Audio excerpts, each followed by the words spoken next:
കുട്ടീസ്, എല്ലാവർക്കും സുഖമാണോ?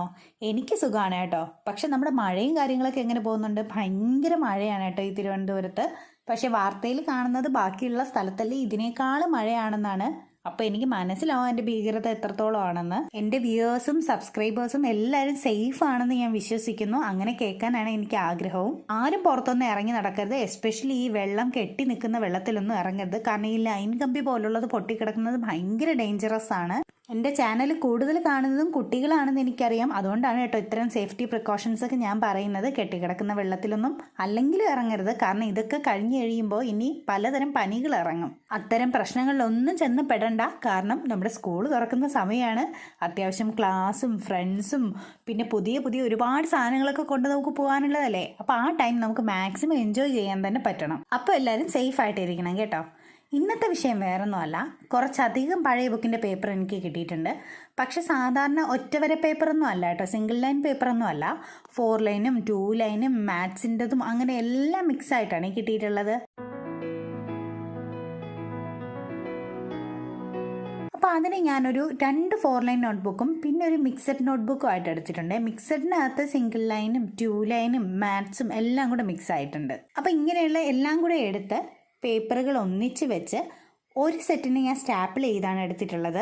അത് ഈ കെട്ട് വരുന്ന പേപ്പറാണ് കേട്ടോ. അതായത് രണ്ടും കൂടെ ജോയിൻ ചെയ്ത് വരുന്ന പേപ്പർ. അല്ലാതുള്ള എല്ലാ പേപ്പേഴ്സിനെയും ഞാൻ ഫെവിക്കോൾ വെച്ച് ഒട്ടിച്ച് തുണിയൊക്കെ അശയെന്ന് പറന്നു പോകാതിരിക്കാൻ വയ്ക്കുന്ന ക്ലോത്ത് പെഗ് ഉണ്ടല്ലോ, ആ ക്ലിപ്പുകളും വെച്ചാണ് വെച്ചിരിക്കുന്നത്. ഏകദേശം ഒരു ദിവസം വെച്ചിരുന്നാൽ മതി, നല്ല പോലെ ഉണങ്ങി കിട്ടും കേട്ടോ.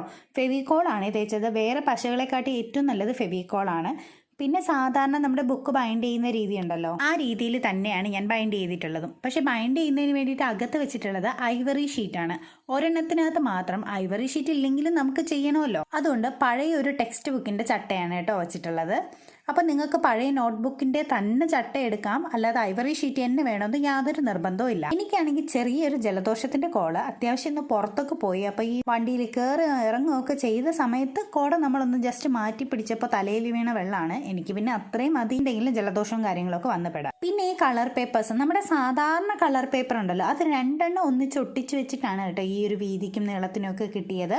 നമ്മുടെ A4 സൈസിലുള്ള പേപ്പേഴ്സ് തന്നെയാണ് ഞാൻ എടുത്തിട്ടുള്ളത്. പക്ഷെ അത് 2 എണ്ണം ജോയിൻ ചെയ്തിട്ടുള്ളത്. പിന്നെ നമ്മുടെ സാധാരണ ബുക്ക് മടക്കുന്ന പോലെ തന്നെയാണ് ഞാൻ 3 മടക്കിയിട്ടുള്ളത്. ഇനി ഇതിൽ എനിക്ക് ഏറ്റവും ഇൻട്രസ്റ്റിംഗ് ആയിട്ട് തോന്നിയത് ഇതിൻ്റെ ഫ്രണ്ട് പേജ് എങ്ങനെ കളർ അടിച്ച് സെറ്റ് ചെയ്യുന്നുള്ളതാണ്. ഞാനിവിടെ യൂസ് ചെയ്തത് നമ്മുടെ രംഗീലയുടെ കളേഴ്സാണ്. രംഗീലയുടെ കളേഴ്സ് അടിപൊളിയാണ്, പറയാതിരിക്കാൻ വയ്യ. നല്ല വേരിയൻ്റ് ആയിട്ടുള്ള കളേഴ്സ് നമുക്ക് കിട്ടും. അതുപോലെ തന്നെ വലിയ കാശും ആവുന്നില്ല. അപ്പോൾ നമുക്ക് ആവശ്യത്തിന് യൂസ് ചെയ്യാനും പറ്റും. എനിക്ക് ഫാബ്രിക് പെയിൻറ്റ് ക്വാളിറ്റി വൈസ് നോക്കുകയാണെങ്കിൽ നമ്മുടെ ഈ ക്യാമലിൻ്റെയൊക്കെ ഫാബ്രിക് പെയിൻറ്റ് അത് ഞാൻ അടിപൊളിയല്ല എന്ന് പറയുന്നില്ല. പക്ഷേ രംഗീലയാണ് എനിക്ക് കുറേ കൂടെ നല്ലതായിട്ട് തോന്നിയത് കേട്ടോ. നല്ല അടിപൊളിയാണ്. അതിലാണെങ്കിൽ ഒരു ഗോൾഡൻ ഉണ്ടായിരുന്നു, സൂപ്പറായിരുന്നു. ഒരെണ്ണത്തിനകത്ത് ഞാൻ ചുമ്മാ ഒരു ബവ് വരച്ചിട്ട് അതിനെ ഒന്ന് സെറ്റ് ചെയ്ത് കൊടുക്കുകയാണ് ചെയ്തത് കേട്ടോ. രണ്ടാമത്തത് ചെറി ബ്ലോസം ആണ് ചെയ്തത്. അതൊരു പിങ്ക് കളർ കവറിനകത്ത് പിങ്കിൻ്റെയും വൈറ്റിൻ്റെയും പല ഷെയ്ഡുകളാണ് ഇങ്ങനെ മാക്സിമം അടിച്ചു കൊടുക്കുന്നത്. നമ്മുടെ ബഡ്സ് കെട്ടി വെച്ചിട്ട് കുത്തി കൊടുത്താൽ മതി. ഞാനിവിടെ 4 ബഡ്സാണ് കേട്ടോ റബ്ബർ ബാൻഡ് ഇട്ട് കെട്ടി കൊടുത്തത്. പിന്നെ അതിന് കൊമ്പുകളും ശാഖകളും ഒക്കെ വരച്ച് പിന്നെ ഒരു മരത്തിൻ്റെ ഷേപ്പാക്കി പിന്നെ കുറച്ച് ചെറി ബ്ലോസം കൂടെ താഴെ കിടക്കത്തക്ക രീതിയിൽ വരച്ചിട്ടുണ്ട്. ഇതൊരു അല്പം താമസിച്ചു പോയെന്ന് എനിക്കറിയാം. പക്ഷെ ആക്ച്വലി ഞാനിത് നേരത്തെ ഉണ്ടാക്കി വെച്ചിരുന്ന വീഡിയോ ആണ് കേട്ടോ. ഒരുപാട് നേരത്തെയൊന്നും അല്ല, എന്നാലും നമ്മുടെ മെയ് ഫസ്റ്റ് വീക്കിന് ഇതിൻ്റെ പരിപാടികളും കാര്യങ്ങളൊക്കെ തുടങ്ങി. പക്ഷെ എഡിറ്റ് ചെയ്ത് ഒരു കാലം തീരാത്തൊരു സംഭവമായിട്ട് വന്നു. പിന്നെ മെയിൻ പ്രശ്നം വെട്ടത്തിൻ്റെയാണ് കേട്ടോ. എപ്പോഴും എനിക്ക് എടുക്കാനൊരു മൂഡ് തോന്നില്ല വെട്ടം കുറവാകുമ്പോൾ. അങ്ങനത്തെയൊക്കെ കുറച്ച് പ്രശ്നങ്ങൾ. പക്ഷെ താമസിക്കാതെ ഇതെല്ലാം പരിഹരിക്കപ്പെടുന്നതായിരിക്കും.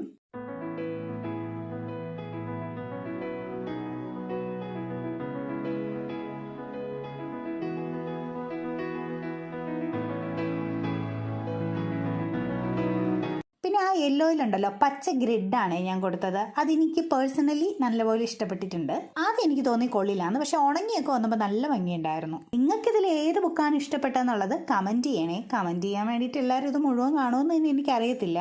അപ്പോൾ ഇഷ്ടപ്പെട്ടാൽ ലൈക്ക് ചെയ്യാനും ഷെയർ ചെയ്യാനും സബ്സ്ക്രൈബ് ചെയ്യാനും ഒന്നും മറക്കണ്ട. Love you all.